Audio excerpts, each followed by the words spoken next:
My name is Nicole Rogers. I'm a graduate student in English literature.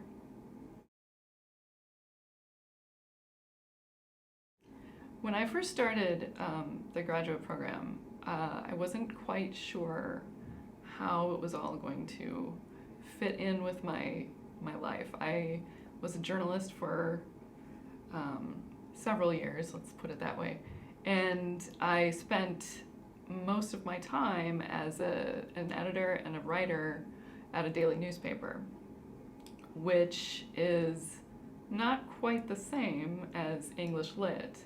So my degree is in journalism, but I really wanted to study English, and I had taken a lot of courses in my undergrad.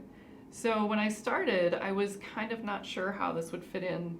I don't work for full time anymore, but I do write a television column still, weekly. And it was surprising to me after time how the books we were reading and the topics we were covering would correspond to what I was watching on television. It wasn't like, they're making a television show out of,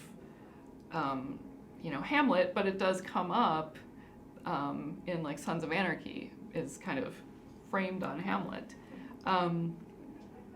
And then I took Victorian Lit with Dr. Heffernan, and there's a show on Showtime called Penny Dreadful.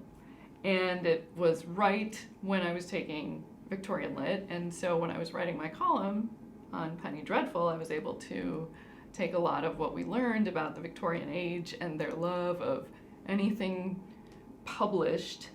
And not only was I able to put that into the column and do more than just explain what Penny Dreadful, the term, means, but I was able to, explain why there might be this show that involves Dracula and American Werewolf in London and all these kind of monsters that grew out of this Victorian age of loving literature, all put together in this one television show. And I think, that helps me take a different look at what I do in my career.